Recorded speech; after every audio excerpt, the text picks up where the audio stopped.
नमस्कार दोस्तों, मैं आपका दोस्त दीपक मुटरेजा। आज जिस प्रकार से प्रधानमंत्री नरेंद्र मोदी हरियाणा में पहुंचे थे, हरियाणा में उन्होंने द्वारका एक्सप्रेसवे का उद्घाटन भी किया और साथ ही मुख्यमंत्री मनोहर लाल की कहीं ना कहीं पीठ भी थपथपाई है और साथ ही अपनी नज़दीकियों के बारे में भी काफ़ी ज़्यादा जो है गुणगान भी उन्होंने किए हैं। उन्होंने बताया है कि मनोहर लाल मुख्यमंत्री जब नहीं थे और वो जब प्रधानमंत्री नहीं थे तो मनोहर लाल जी मोटरसाइकिल चलाया करते थे और वो उनके पीछे बैठ करके हरियाणा का सफर करते थे। इस एक्सप्रेसवे के निर्माण में हरियाणा सरकार और विशेषकर मुख्यमंत्री मनोहर लाल जी को उनकी जो तत्परता रही है, मैं आज इसकी भी सराहना करूंगा। हरियाणा के विकास के लिए जिस तरह मनोहर लाल जी दिन रात काम करते रहे हैं, उसने राज्य में आधुनिक इंफ्रास्ट्रक्चर का एक बड़ा नेटवर्क तैयार कर दिया है। और मनोहर लाल जी और मैं बहुत पुराने साथी हैं। दरी पर सोने का जमाना था, तब भी साथ काम करते थे। और मनोहर लाल जी के पास एक मोटरसाइकिल रहती थी,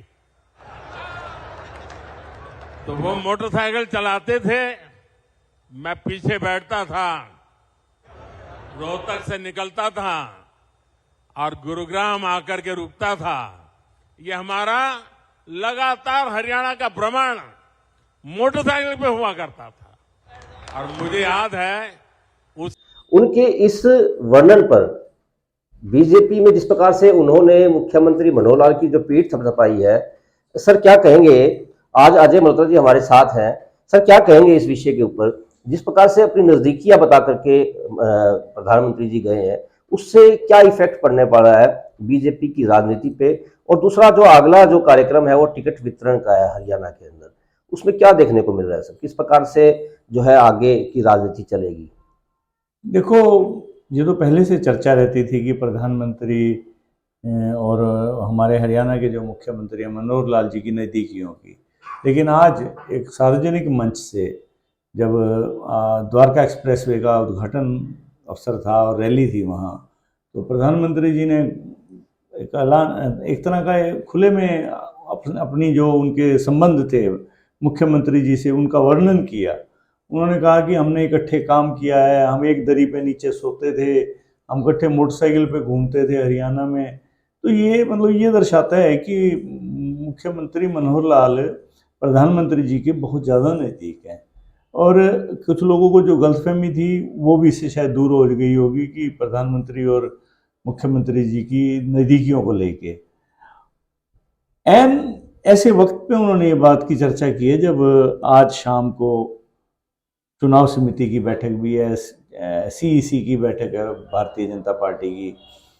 इससे पहले भी 2-3 बैठकें हो चुकी हैं।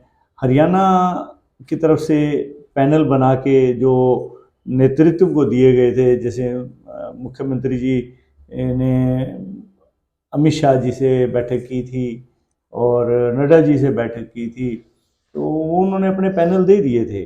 और उन पैनल्स के हिसाब से हाईकमान ने जो सर्वे अपने लेवल पे करवा रखा है उनको मैच किया है।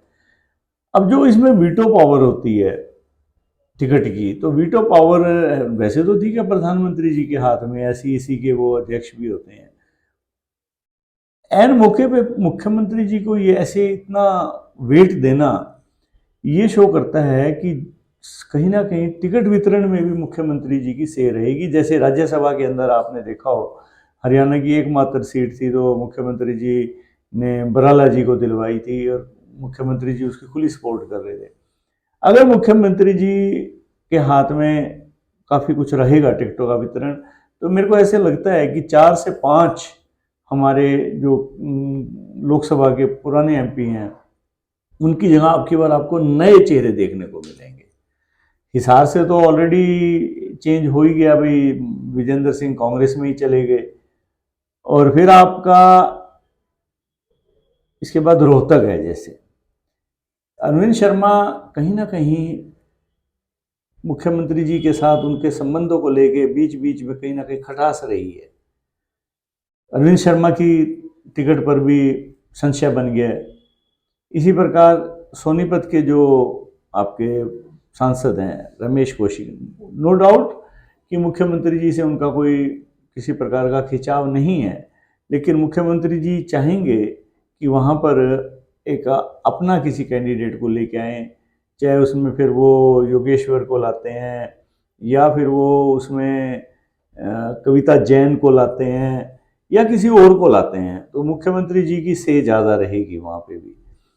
इसी प्रकार फिर आपका करनाल है, अगर जैसे भाटिया जी हैं, अगर वो नहीं लड़ना चाहते चुनाव और मुख्यमंत्री जी चाहते हैं वहाँ से किसी बैकवर्ड को लेके आना, क्योंकि पंजाबी तो मुख्यमंत्री जी खुद हो गए उस इलाके से, तो ऐसे में फिर किसी बैकवर्ड को भी वो आगे कर सकते हैं, वेदपाल जी को भी आगे कर सकते हैं, मुख्यमंत्री जी के जो पैनल के पसंद है। अब कुरुक्षेत्र आ गया आपका, कुरुक्षेत्र में अब पूरे चांसेज हैं अपना नायब सैनी जी के लड़ने के, क्योंकि नायब सैनी जी मुख्यमंत्री जी के नज़दीक हैं और वहाँ से टिकट के सशक्त दावेदार भी हैं। तो इसी प्रकार अब वो अम्बाला में भी मुख्यमंत्री जी कहीं ना कहीं चाहेंगे कि बंतो से आए या जिसको भी मुख्यमंत्री जी चाहेंगे वो कैंडिडेट उतरेगा। फिर आप आ जाओ, देखो गुड़गांव की टिकट तो लगभग राव इंद्रजीत की तय है, क्योंकि उनका कद बहुत बड़ा है और अहीरवाल में उनका प्रभाव है, और हरियाणा की कम से कम 2 दर्जन सीटों को अहीर वो भी प्रभावित भी करते हैं, तो उनको तो लगता नहीं छेड़ेगा कोई। हाँ, फरीदाबाद में चौंकाने वाली टिकट आ सकती है।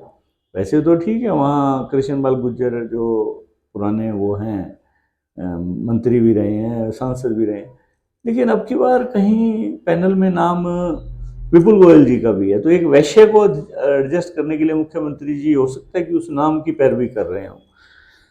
अब हिसार में अब की बार मुख्यमंत्री जी ये चाहते हैं कि भाई विजेंद्र की तो चलो टिकट कट गई, पर वो ये भी नहीं चाहते कि किसी प्रकार से गठबंधन, मुख्यमंत्री जी के सोर्सेज जो नज़दीकी सोर्सेज हैं वो इस पक्ष में नहीं थे अब की बार गठबंधन के भी। तो ऐसे में मेरे को लगता है कि दुष्यंत के साथ गठबंधन नहीं बनेगा। आज दुष्यंत चौटाला को भी हाईकमान ने, भारतीय जनता पार्टी हाईकमान ने बातचीत के लिए बुला रखा है, जबकि दुष्यंत चौटाला भिवानी, महेंद्रगढ़ और हिसार 2 सीटें मांग रहे हैं। मेरे को नहीं लगता कि भाजपा एक से ज़्यादा तो किसी हाल में भी देगी, और एक सीट भी जो देगी उस पर अपने हिसाब से कास्ट कॉम्बिनेशन देख के कैंडिडेट खड़ा करवाएगी, और वो भी मुख्यमंत्री जी की पसंद हो सकता है वहाँ पे।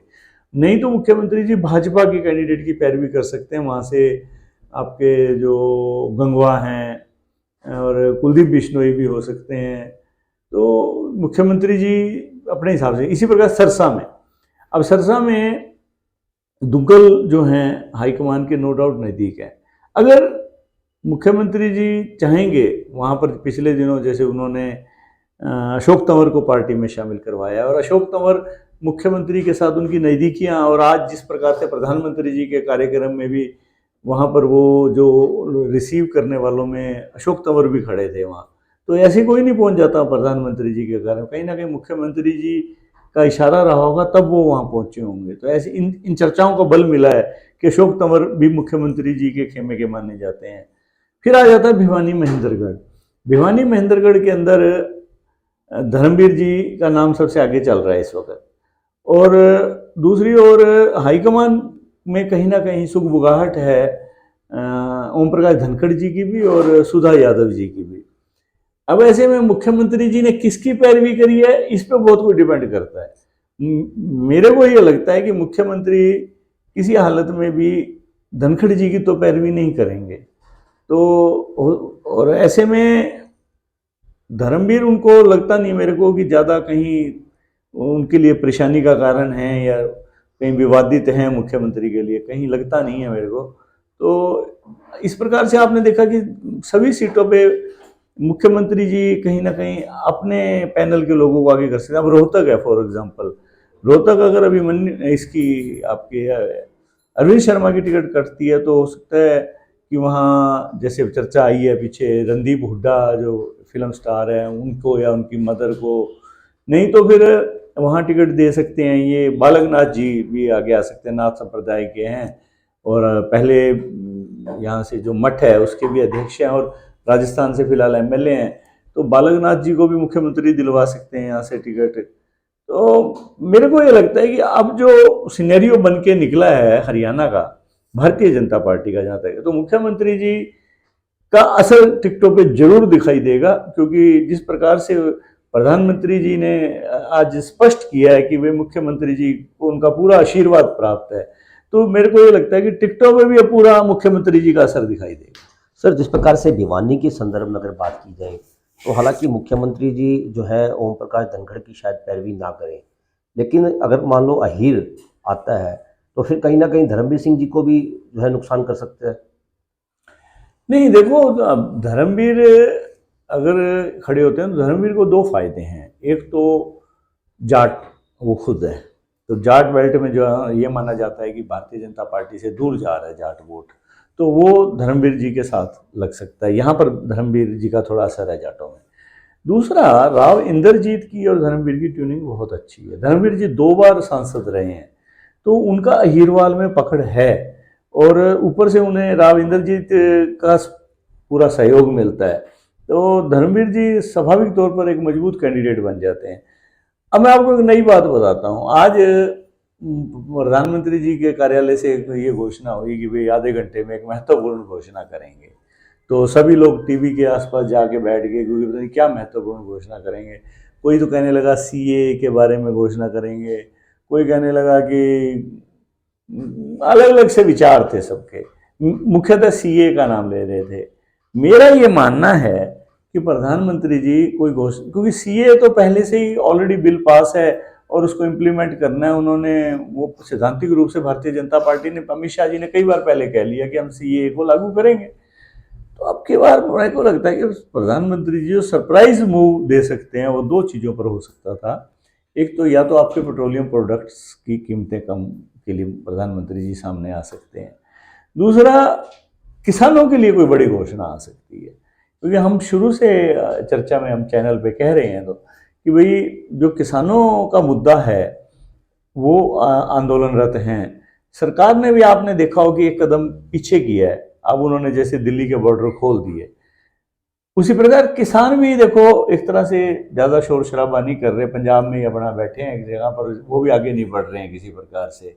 कहीं ना कहीं एक मैसेज है किसानों को भी कि कोई ना कोई बड़ी घोषणा आएगी, और इलेक्शन से पहले प्रधानमंत्री बड़ी घोषणा कर भी सकते हैं, एमएसपी के ऊपर कोई बड़ी घोषणा कर सकते हैं। उससे देखो कुछ भी है, आपका जो राजस्थान है, उत्तर प्रदेश है और जो हरियाणा है, इसका एक जो जाट वोट है और किसान वोट है, जो खास तौर पर जब पंजाब का किसान है, चाहे आपका मध्य प्रदेश का किसान है, वो लोग प्रधानमंत्री की घोषणा से प्रभावित हो सकते हैं।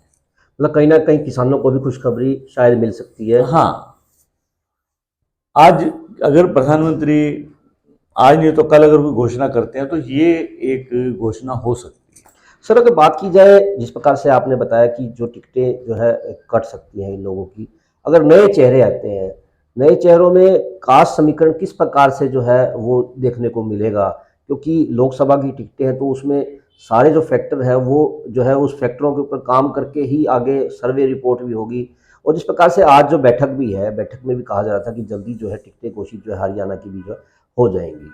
देखो, कास्ट समीकरण तो देखो सीधी सी बात है, भारतीय जनता पार्टी ने जो मन बना रखा है 3 से 4 ओबीसी, 2 एससी, 2 जाट, आपकी 7 हो गई, 1 पंजाबी, 1 वैश्य और 1 आपका ब्राह्मण।